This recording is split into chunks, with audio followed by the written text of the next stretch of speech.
Hi, welcome to my channel, Math Made Easy with Laurel.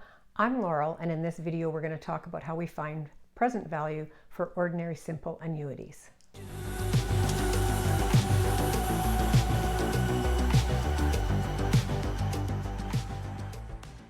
An ordinary simple annuity, whether it's a loan or investment, has equal payments at regular intervals at the end of the interval period.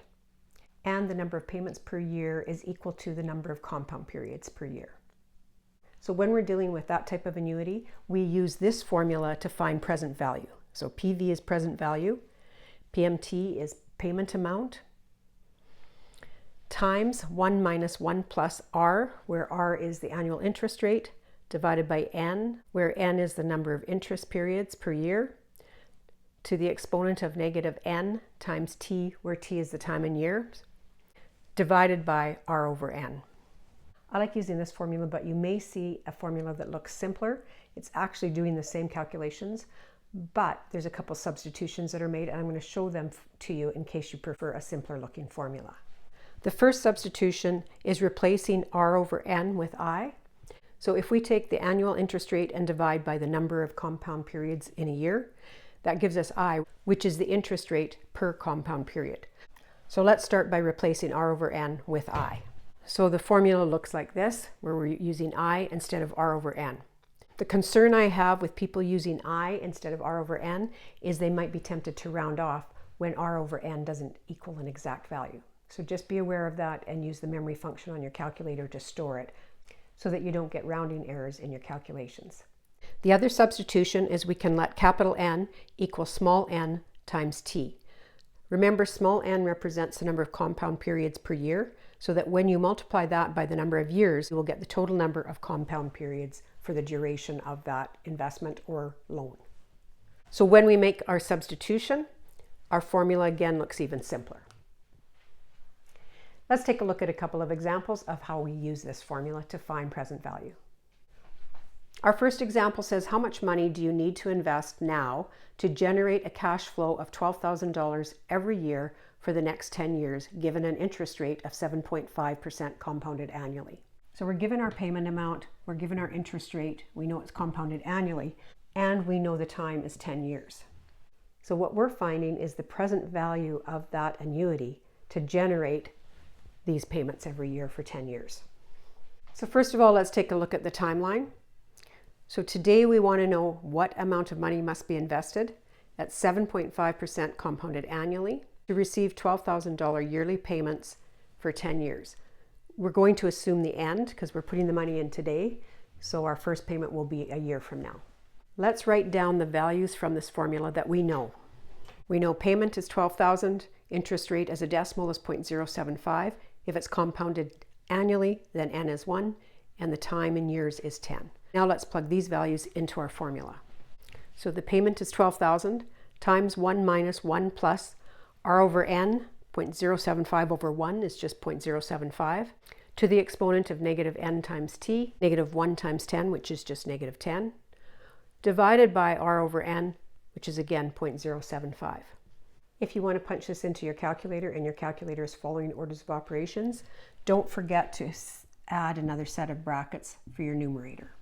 The present value is $82,368.97. That's the amount that needs to be invested now to generate this cash flow over this time at this interest rate.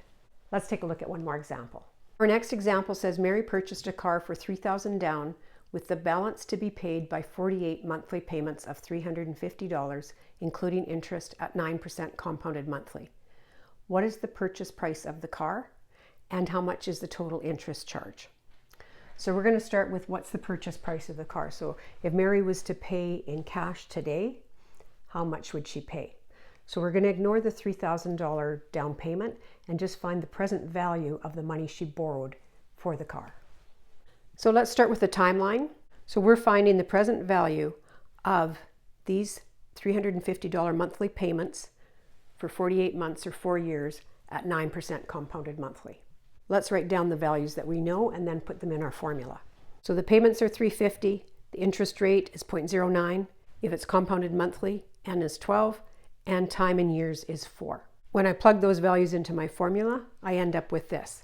Now I took negative 12 times 4 and wrote it down as negative 48. 0.09 divided by 12 is an exact number, so you could replace 0.09 divided by 12 with 0.0075 in both of these spots if you wish. And you could also add 1 plus 0.0075 before you start using your calculator. So we're going to calculate this, and we get a present value of $14,064.67. So the amount that Mary borrowed was this amount. Therefore, the purchase price of the car was the $3,000 that she put down, plus the $14,064.67 that she borrowed, for a total of $17,064.67.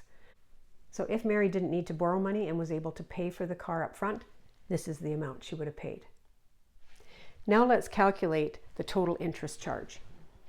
To calculate the total interest charge, we're going to take those $350 payments and multiply by the number that she made. So that's how much in total she paid for the money she borrowed.